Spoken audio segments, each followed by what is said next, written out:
میں نیکی کی دعوت کی دھوم میں مچاؤں، عطا ایسا کر حوصلہ یا الہی۔ وقوف عرفہ میں غلطی، 9 ذوالحجہ کو زوال سے لے کر غروب آفتاب تک وہاں پر وقوف کرنا ہے۔ بہرحال جو اصل وقوف ہے ایک لمحے کا، وہ تو زوال سے لے کر فجر تک، اگر پورے وقت میں ایک لمحے کے لیے وہاں پر ٹھہر گئے تو وہ فرض ادا ہو جائے گا، وہ رکن اعظم ادا ہو جائے گا۔ لیکن زوال سے لے کر غروب آفتاب تک ٹھہرنا، اس کی کیا حیثیت ہے؟ تو جو شخص غروب آفتاب سے پہلے عرفات سے چلا گیا تو اس پر دم لازم، اگر پھر غروب آفتاب سے پہلے واپس آ گیا تو دم ساکت ہو جائے گا، اور غروب آفتاب کے بعد آیا، غروب آفتاب سے پہلے چلا گیا، غروب آفتاب کے بعد آیا تو پھر دم ساکت نہیں ہوگا، دم دینا پڑے۔ عرفات سے چلے جانا خواہ اختیار سے ہو یا بغیر اختیار کے، مثلا اونٹ پر سوار تھا یا کسی اور سواری پر، وہ سے بھاگا، دونوں صورتوں میں دم ہے۔ تو غروب آفتاب سے پہلے نہیں جانا، زوال کے بعد سے لے کر غروب آفتاب تک وہیں رہنا، غروب آفتاب کا یقین ہو جائے تو پھر مزدلفہ کی طرف روانہ ہونا۔ اس سے پہلے اگر گیا تو کیا لازم آئے گا؟ دم لازم آ جائے گا۔ لیکن اگر پھر غروب آفتاب سے پہلے دوبارہ داخل ہو گیا، دوبارہ عرفات میں چلا گیا تو دم ساکت ہو جائے گا۔ لیکن غروب آفتاب سے پہلے دوبارہ نہیں گیا تو دم ساکت نہیں ہوگا، دم دینا پڑے گا۔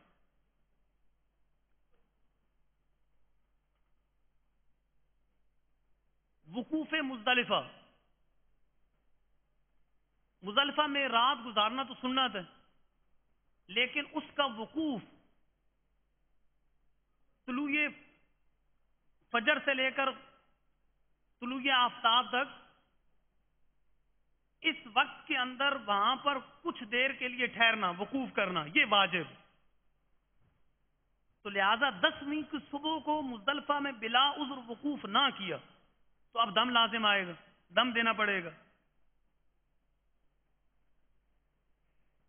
اس وقت میں کچھ نہ کچھ وہاں پر ٹھہرنا ضروری ہے، طلوع فجر کے بعد اور طلوع آفتاب سے پہلے کچھ دیر وہاں پر ہونا ضروری ہے، اگرچہ ایک لمحے کے لیے، تو یہ واجب ادا ہو جائے۔ رمی جمرات بھی حج کا حصہ ہے، تو 10ویں کو بڑے شیطان کو کنکریاں مارنی، 11-12 کو تینوں کو مارنی ہے۔ تو رمی کے اندر اگر رمی چھوڑ دی کسی دن کی، یا ایک دن کی پوری رمی چھوڑ دی، یا ایک شیطان کو چھوڑ دی، تو اب اس صورت میں کیا لازم آئے گا؟ تو کسی دن کی رمی نہیں کی، یا ایک دن کی بالکل نہیں کی، یا اکثر ترک کر دی، مثلا 10ویں کو 3 کنکریاں تک ماری، یا 11ویں وغیرہ کو 10 کنکریاں تک، کہ 10ویں کو ٹوٹل 7 مارنی، تو اس کا جو اکثر سے کم ہے وہ 3 ہے، اکثر 4 ہو جائیں۔ تو کسی دن کی رمی بالکل نہیں کی یا اکثر ترک کر دی، مثلا 10ویں کو 3 ماری یا 11ویں وغیرہ کو 10 کنکریاں تک، یا کسی دن کی بالکل یا اکثر رمی دوسرے دن کی، تو ان سب صورتوں میں دم لازم۔ تو کسی دن کی کل رمی یا اکثر رمی چھوڑی تو دم، کسی دن کی کل یا اکثر چھوڑی تو دم۔ اگر کسی دن کی نصف سے کم چھوڑی، مثلا 10ویں کو 4 کنکریاں ماری 3 چھوڑ دیں، یا اور دنوں کی 11 ماری 10 چھوڑ دی، یا دوسرے دن کی، تو ہر کنکری پر ایک صدقہ ہے دے، اور صدقوں کی قیمت دم کے برابر ہو جائے تو کچھ کم کر دے. اگر صدقوں کی قیمت اتنی زیادہ ہو گئی ہے، کنکری اتنی چھوڑی ہیں کہ وہ اتنے زیادہ صدقے ہو گئے ہیں کہ دم سے قیمت ان کی زیادہ بن رہی ہے، تو کچھ کم کر دے. عموماً ایسا ہوتا نہیں کہ صدقے اتنے صدقے ہیں ان کی مقدار جو ہے وہ دم سے بھی زیادہ ہو جائے، آج کل نہیں ہوتا. بہرحال دو باتیں کہ اگر پوری رمی چھوڑ دی کسی دن کی یا اکثر چھوڑ دی تو دم ہے، اگر نصف سے یا نصف سے کم چھوڑی یعنی اکثر نہیں ہے تو اس صورت میں صدقہ ہے، اور ہر کنکری کے بدلے میں صدقہ ہے. قربانی اور حلق میں غلطی ہے.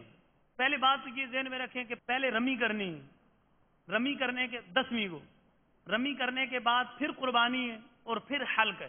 ان کی ترتیب آپس میں واجب ہے. اگر ترتیب آپس میں نہ رہی تو بھی دم لازم آ جائے گا. پہلے رمی، پھر قربانی اور پھر حلق، پھر احرام سے نکل جائیں گے. اب طواف زیارت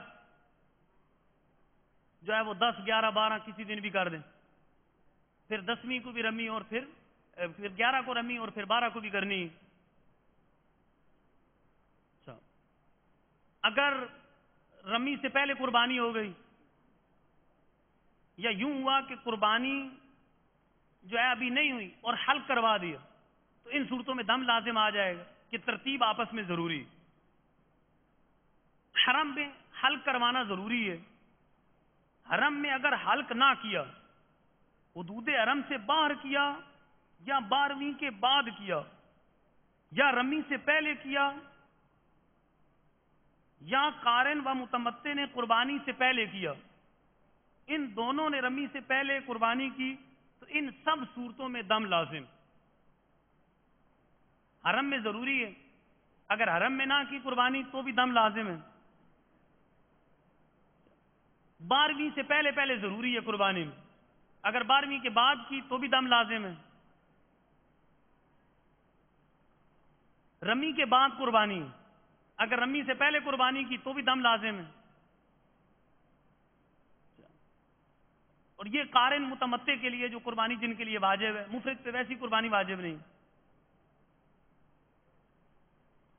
تو قارن متمتع نے قربانی سے پہلے کیا تو اس پر بھی دم ہے، یا ان دونوں نے رمی سے پہلے قربانی کر لی تو بھی دم لازم آ جائے گا.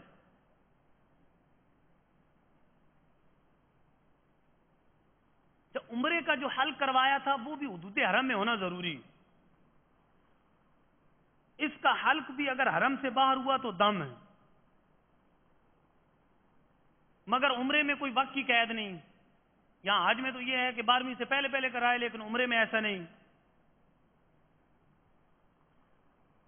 حج کرنے والے نے 12ویں کے بعد حرم سے باہر سر منڈایا تو 2 دم لازم ہے. ایک حرم سے باہر حلق کرنے کا، دوسرا 12ویں کے بعد. اگر بالفرض وہاں پر حلق نہیں کیا، 12ویں بھی گزر گئی، اب حدود حرم سے باہر، اب حدود حرم سے باہر اگر حلق کرواتا ہے تو ایک تو 12ویں کے بعد کیا ہے، دوسرا حدود حرم سے باہر ہے، تو 2 دم لازم آئے. نمبر 13 شکار کرنا.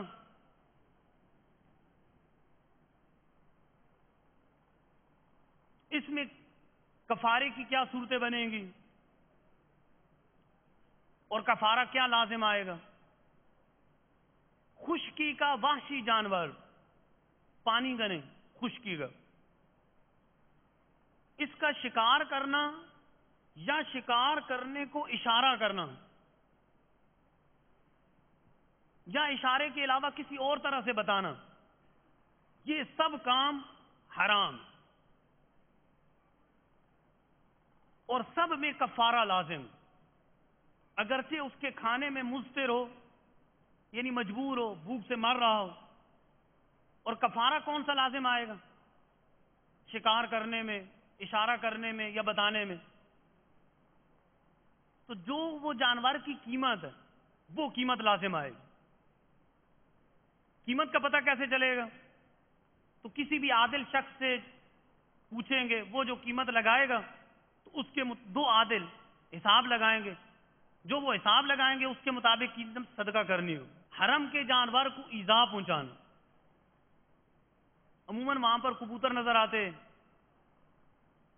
مختلف جگہوں پر بیٹھے ہوتے ہیں، اب لوگ معاذ اللہ ان کو ایسے ڈراتے ہیں، اڑاتے ہیں، ان کو ڈرانا، اس طرح اڑانا، وہاں کا کوئی جانور اس طرح بیٹھا ہو، وحشی جانور یا کوئی جانور بیٹھا ہو، سائے کی جگہ پر بیٹھا ہو، تو فقہاء لکھتے ہیں کہ اس کو اٹھا کر خود سائے کی جگہ پر بیٹھ جانا یہ حرام، اٹھانے کی اجازت نہیں، وہاں کے جانوروں کو ڈرانے کی اجازت نہیں۔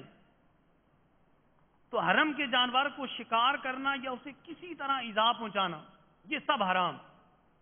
محرم اور غیر محرم دونوں اس حکم میں یکساں ہیں، چاہے احرام کی حالت میں ہو چاہے احرام کی حالت میں نہ ہو۔ غیر محرم نے حرم کے جنگل کا شکار جانور ذبح کیا تو اس کی قیمت واجب، اور اس قیمت کے بدلے روزہ نہیں رکھ سکتا۔ ہاں محرم ہو تو روزہ رکھ سکتا ہے۔ بہرحال غیر محرم بھی اگر وہاں پر حرم کے جانور کا شکار کرے گا، اس کو ذبح کرے گا تو اس کی قیمت واجب ہوگی۔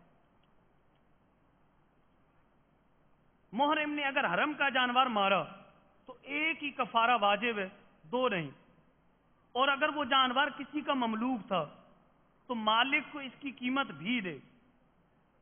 پھر اگر سکھایا ہوا تھا مثلا طوطی تو مالک کو وہ قیمت دے جو سیکھے ہوئے کی ہے، اور کفارہ میں بے سکھائے ہوئے کی قیمت۔ حرم کے درخت وغیرہ کاٹنا اس کی بھی اجازت نہیں ہے۔ اب حرم کے درخت 4 قسم کے ہیں، وہاں پر جو موجود پودے ہیں وہ 4 قسم پر۔ اگر کسی نے اسے بویا ہے اور وہ ایسا درخت ہے جسے لوگ بویا کرتے ہیں، کسی نے بویا بھی ہے اور درخت بھی ایسا ہے کہ اسے بویا جاتا ہے، لوگ بوتے ہیں۔ نمبر 2 بویا ہے مگر اس قسم کا نہیں جسے لوگ بویا کرتے ہیں۔ نمبر 3 کسی نے بویا نہیں ہے مگر اس قسم سے ہے جسے لوگ بویا کرتے ہیں۔ اور نمبر 4 بویا بھی نہیں ہے اور اس قسم کا بھی نہیں ہے جسے لوگ بوتے ہیں، خود بخود اگتا ہے، کسی نے بویا بھی نہیں ہے۔ تو اس چوتھی صورت میں کاٹنے پر گناہ ہے، جبکہ پہلی جو 3 صورتیں اس کے کاٹنے پر کچھ نہیں۔ یعنی ایک ہی صورت، وہ درخت ایسا ہے کہ بویا نہیں ہے اور نہ اس قسم سے ہے جس کو بویا جاتا ہے، تو اس صورت کے اندر اس کو کاٹنا منع ہے، جبکہ پہلے کی جو 3 صورتیں ہیں کاٹنے میں کچھ حرج نہیں ہے، اس پر جرمانہ بھی نہیں ہے۔ ہاں اگر کسی کی ملک میں ہو تو تاوان دینا ہوگا، اور چوتھی قسم میں جرمانہ بھی دینا پڑے گا۔ کسی کی ملک ہے تو تاوان بھی دینا پڑے گا۔ جرمانہ اسی وقت ہے کہ تر ہو اور ٹوٹا یا اکھڑا ہوا نہ ہو۔ جرمانہ یہ ہے کہ اس کی قیمت کا غلہ لے کر مساکین پر صدقہ کر دے، ہر مسکین کو 1 صدقہ دے، اور اگر قیمت کا غلہ پورے صدقے سے کم ہے تو 1 ہی مسکین کو دے، اور اس کے لیے حرم کے مساکین ہونا ضروری نہیں۔ یہ بھی ہو سکتا ہے کہ قیمت ہی تصدق کر دے، اور یہ بھی ہو سکتا ہے کہ اس قیمت کا جانور خرید کر حرم میں ذبح کر دے۔ تو وہاں کا درخت جو عام طور پہ بویا نہیں جاتا اور کسی نے بویا بھی نہیں ہے، اس کو کاٹنا ناجائز ہے، گناہ ہے، اور کاٹنے پر کفارہ لازم ہے۔